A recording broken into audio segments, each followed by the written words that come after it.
Assalamualaikum warahmatullahi wabarakatuh. Saya Desi Ramadini dari Pendidikan Biologi 2017 ingin memaparkan proposal saya mengenai judul pengaruh ekstrak kacang panjang Vigna unguiculata (SSP) terhadap kualitas nata de coco dan sumbangannya pada pembelajaran biologi SMA.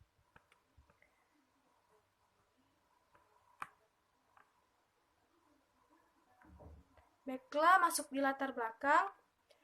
Bioteknologi merupakan cabang ilmu biologi yang mempelajari tentang cara untuk mempergunakan makhluk hidup itu sendiri dan manusia dengan lingkungannya.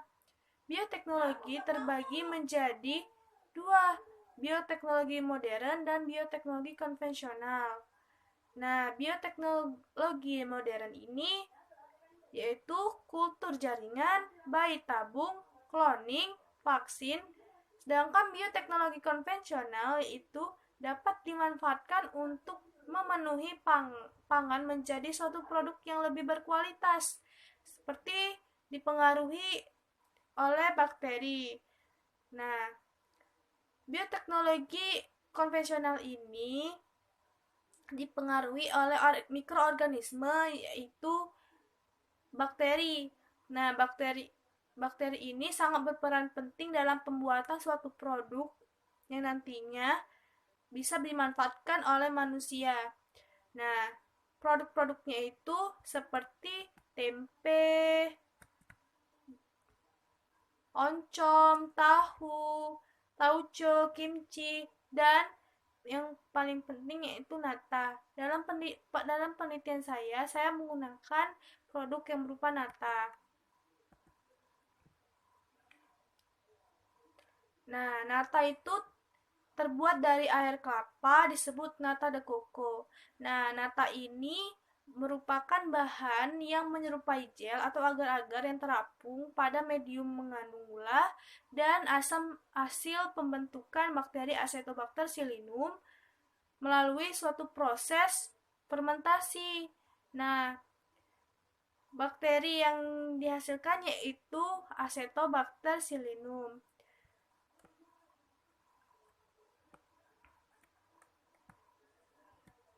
Dalam membuat nata de coco ini memerlukan starter bakteri itu yang nantinya sebagai sumber fermentasi nata. Proses fermentasi nata dipengaruhi oleh aktivitas kultur Acetobacter pseudomonas yang mengkonversi nutrisi di dalam media fermentasi menjadi nata. Nah, salah satu faktor yang penting untuk proses pembuatan nata yaitu sumber nitrogen dalam pembuat nata. Nah, berdasarkan sumber nitrogen yang biasa digunakan itu dari pupuk anorganik seperti zoafilzur, amoniak yang sering disebut ZA atau amonium sulfat. Berdasarkan peraturan Kepala Badan Pengawasan Obat dan Makanan Republik Indonesia nomor 7 tahun 1 Universitas Sriwijaya 2015 bahwa ZA atau amonium sulfat yang dapat digunakan dalam pembuatan pengolahan nata adalah ZA yang dikhususkan untuk pangan atau food grade. Karena penggunaan ZA non-food grade dikhawatirkan mengandung cemaran logam yang berbahaya. Oleh karena itu, digantilah penggunaan bahan anorganik itu menjadi sumber nitrogen organik yang dengan menggunakan bahan-bahan alami seperti tanaman-tanaman yang banyak mengandung sumber nitrogen, yaitu tanaman polong-polongan. Nah, tanaman polong-polongan ini banyak sekali, seperti contohnya kacang hijau, kacang kedelai, kacang tanah, dan tumbuh-tumbuhan polong-polongan lainnya seperti legum, seperti pete Cina. Nah, ada juga kacang panjang. Nah, kacang panjang ini saya gunakan sebagai produk untuk pengganti sumber nitrogen anorganik. ZA dengan sumber nitrogen organik. Saya menggunakan kacang panjang. Selanjutnya yaitu rumusan masalah. Rumusan masalahnya yaitu yang pertama, bagaimana pengaruh ekstrak kacang panjang Vigna unguiculata SSP terhadap kualitas nata de coco. Yang kedua, bagaimana hasil konsentrasi ekstrak kacang panjang Vigna unguiculata yang paling optimal di antara lainnya terhadap kualitas nata de coco. Yang ketiga, bagaimana hasil uji organoleptik panelis terhadap pengaruh ekstrak kacang panjang Vigna unguiculata SSP terhadap kualitas nata de coco. Selanjutnya, batasan masalahnya. Ini kacang panjang ini dibeli di Pasar Sekip Palembang. Untuk air kelapanya itu diambil dengan bekas orang-orang yang jualan kelapa yang airnya sudah tidak terpakai lagi, tetapi harus dilihat kualitas kebersihan air kelapa atau dengan membeli kelapa yang sudah tua di pasaran. Parameter yang diukur yaitu ketebalan nata, kadar serat nata, rendaman nata, dan tingkat kesukaan konsumen terhadap rasa, tekstur, dan warna nata. Tujuan penelitiannya yaitu dapat mengetahui pengaruh ekstrak kacang panjang Vigna unguiculata terhadap kualitas nata de coco, dapat mengetahui berapa hasil konsentrasi ekstrak kacang panjang Vigna unguiculata yang paling optimal di antara lainnya terhadap kualitas nata de coco, dapat mengetahui hasil uji organoleptik panelis terhadap pengaruh ekstrak kacang panjang Vigna unguiculata terhadap kualitas nata de coco. Selanjutnya yaitu manfaat penelitiannya.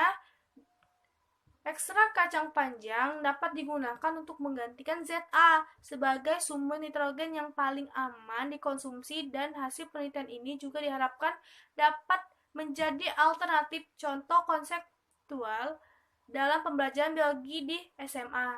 Nah, pada kelas 12, pada KD 3.10 dan 4.10.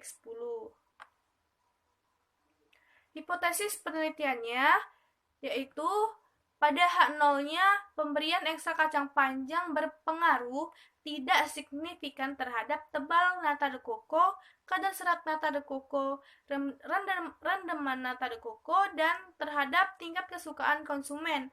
Dan H-nya atau H1-nya, pemberian ekstrak kacang panjang berpengaruh signifikan terhadap tebal nata de coco, kadar serat nata de coco, rendaman nata de coco, dan terhadap tingkat kesukaan konsumen. Metode penelitiannya. Tempat dan waktu penelitiannya dilakukan di Laboratorium Biologi Fakultas Keguruan Ilmu Pendidikan Universitas Sriwijaya Indralaya. Dilaksanakannya pada bulan November 2020 sampai Februari 2021.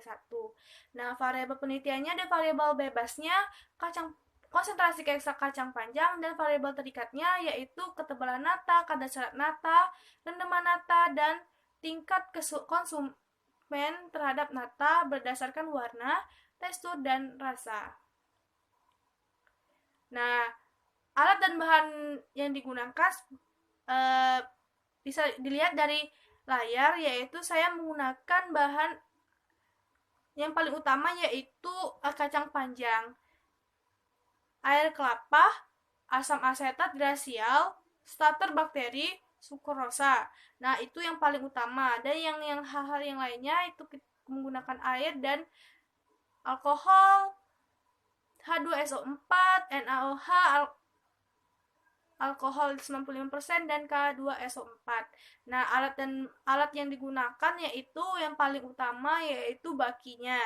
Nah, yang kedua itu untuk menutup baki tersebut yaitu dengan menggunakan kertas koran dan lain-lain seperti yang tertera di layar.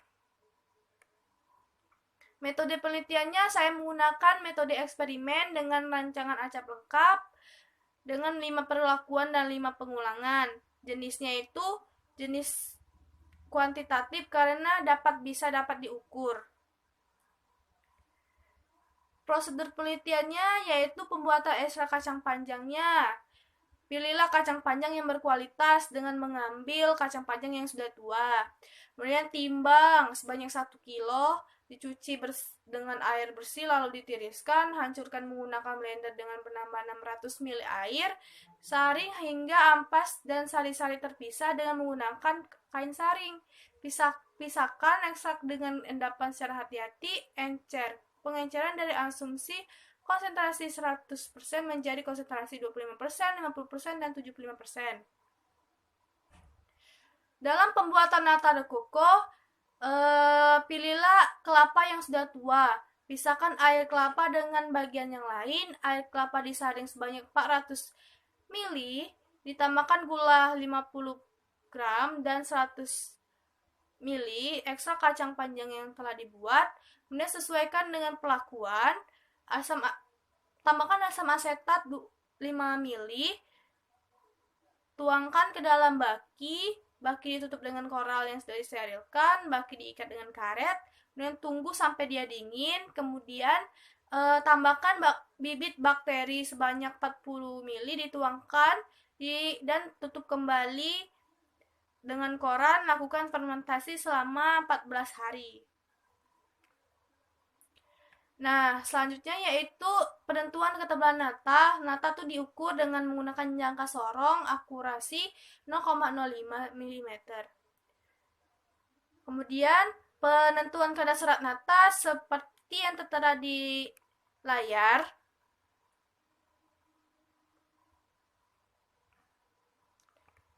Kemudian penentuan rendaman nata. Lembaran nata diangkat dari wadah fermentasi, dicuci dengan.